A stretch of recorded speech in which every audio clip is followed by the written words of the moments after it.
Halo teman-teman, balik lagi sama Mimin. Dan di video ini Mimin mau ajak teman-teman mengulas soal peluang para pemain timnas untuk dipanggil oleh Patrick Kluivert. Maksud Mimin di sini, kira-kira siapa ya pemain yang bakal dipanggil oleh pelatih baru timnas Indonesia tersebut?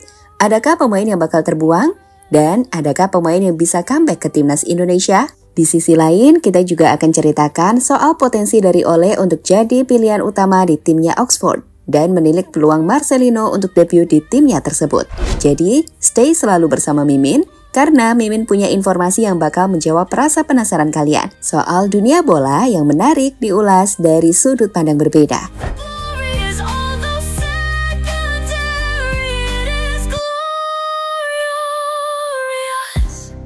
They shot me up with saline to cure my dehydration. After 6 hours of rehearsal and a show like hell, a black mouth oozing black almond saliva. Ole Romeni, menurut Mimin akan jadi nama yang hampir pasti bakal jadi tambahan kekuatan baru timnas di bulan Maret nanti. Dan kemungkinan besar, ia akan jadi pilihan utama dari pelatih anyar timnas Patrick Kluivert. Kenapa? Jika mengacu pada penampilannya selama ini, ia adalah salah satu penyerang terbaik yang dimiliki timnas. Dan saat ini, bersama Oxford United, tim barunya, kami perkirakan ia akan mendapatkan menit bermain reguler di tim championship tersebut. Seperti kita tahu, salah satu alasan besar Oxford membeli Ole adalah kebutuhan tim tersebut pada penyerang sayap yang punya skill, kreativitas, dan insting gol tajam. Karena di Oxford, winger kanan saat ini yang mereka miliki yakni Matthew Phillips dinilai masih belum mampu menunjukkan form yang impresif. Sejauh ini, penyerang sayap 33 tahun itu baru membuat 1 assist dan itu kenapa Ole yang jauh lebih muda, yang punya skill, kecepatan yang lebih baik, akan jadi tambahan signifikan untuk Oxford United.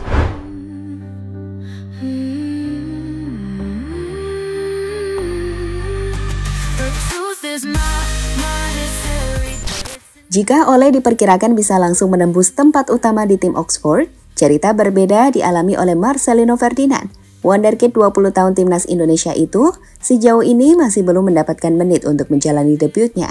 Berposisi sebagai gelandang serang, memang membuat Lino cukup kesulitan menembus area yang saat ini diisi oleh bintang Oxford asal Portugal, Ruben Rodrigues, di mana pemain 28 tahun itu juga tampil sangat baik dengan 4 gol dan 3 assist yang telah ia buat sejauh ini.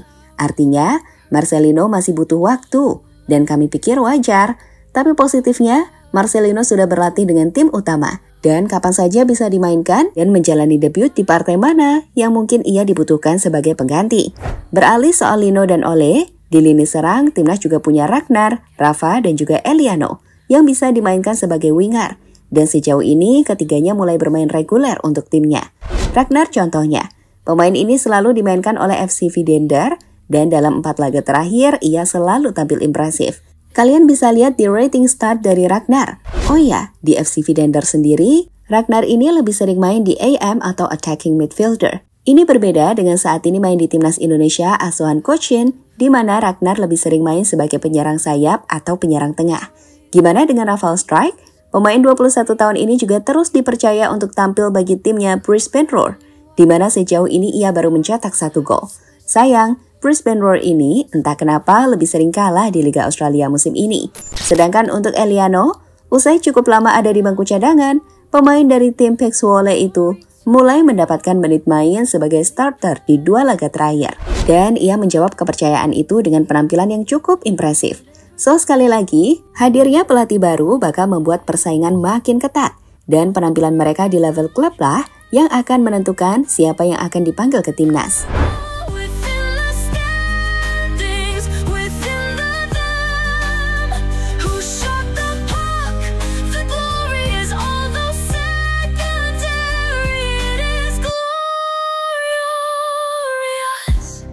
They shot me up with saline to cure my dehydration. After 6 hours of rehearsal and a show like hell, a black mouth oozing black almond saliva, forming words I cannot comprehend. I cannot speak, I cannot speak. They demand the most from me. They demand. sistem baru, peluang baru. Kehadiran Patrick Kluivert tentu membawa angin segar sekaligus tantangan baru bagi timnas Indonesia.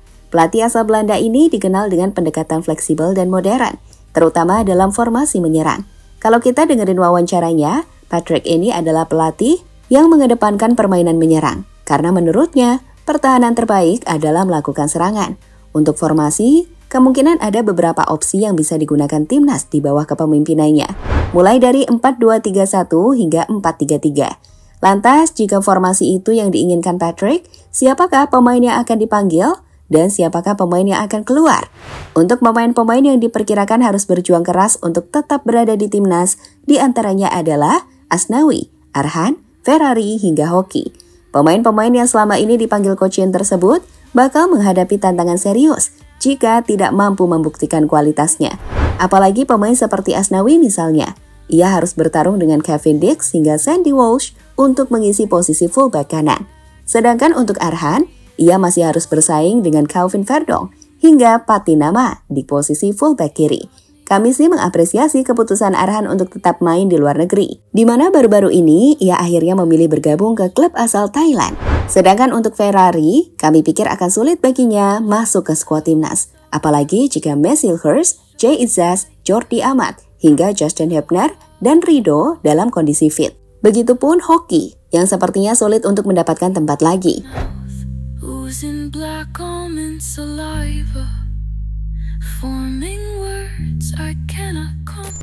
Sebaliknya, ketika ada pemain yang terancam keluar, ada juga pemain yang berpotensi comeback ke timnas. Pertama, ada Elkan Bagot. Bek muda bertinggi 196 cm itu sempat menjadi andalan Shin Taeyong di turnamen besar seperti Piala AFF 2020 dan Piala Asia 2023. Namun, namanya mendadak hilang dari daftar pemain timnas Indonesia sejak pertengahan 2024. Usai dirinya dirumorkan memiliki konflik dengan coach. Nah, dengan pergantian pelatih, Bagot berpeluang kembali untuk comeback ke timnas, meskipun ia tetap harus bersaing dengan para pemain lain. Selain Elkan, ada juga Stefano Lillipali. Gelandang serang yang pernah menjadi andalan di lini tengah timnas Indonesia ini tersingkir di era kepelatihan coach. Bahkan meski ia tampil sangat baik di Borneo, Lillipali tak lagi pernah dipanggil coach. Dan kini, dengan perubahan di kursi kepelatihan, Lillipali juga memiliki kesempatan untuk menunjukkan kembali kemampuannya dan menjadi opsi di lini tengah timnas Indonesia. Selanjutnya, ada juga nama Egy yang jadi pemain lokal paling menonjol dengan 9 gol yang telah ia buat di Liga 1. Pemain yang dirumorkan diminati tim Iran itu bisa saja kembali ke timnas. Selain ada juga sosok seperti Sananta hingga Sadil Ramdhani yang juga tampil cukup baik di Liga Malaysia dengan 3 gol yang telah ia buat. Jadi kita lihat saja perubahan apa yang akan dilakukan oleh Patrick Kluivert dalam memanggil pemain timnas Indonesia nanti.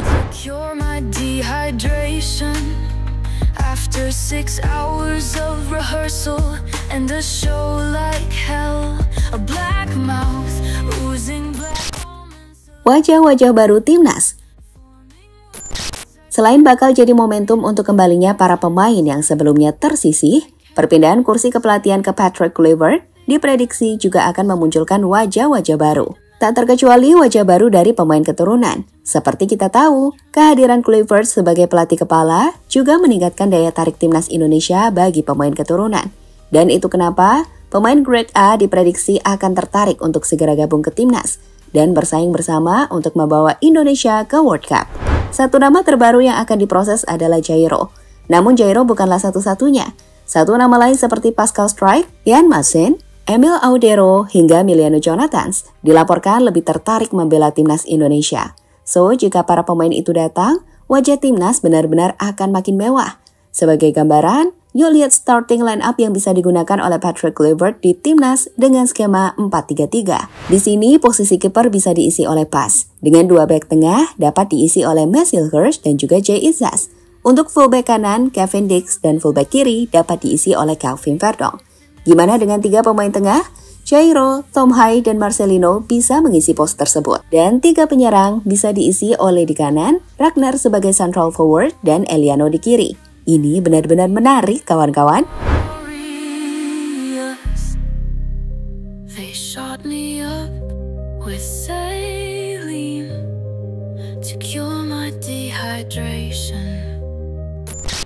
Jadi kalau boleh dikatakan, era baru timnas Indonesia di bawah Patrick Kluivert membawa banyak harapan dan tantangan. Dengan potensi pemain seperti Ole Romani yang terus berkembang, hingga peluang para pemain baru dan comeback dari nama-nama besar seperti Alkan Bagot, Lily Pali, atau pemain naturalisasi seperti Jairo Redewald, wajah timnas Indonesia diprediksi semakin menjanjikan. Namun persaingan ketat juga tak terhindarkan. Sistem baru yang diterapkan Kluivert akan menjadi penentu siapa yang layak bertahan dan siapa yang akan tergeser. Bagaimana menurut kalian? Siapa pemain favorit kalian yang akan jadi kunci sukses di bawah Kluivert? Tulis di kolom komentar ya.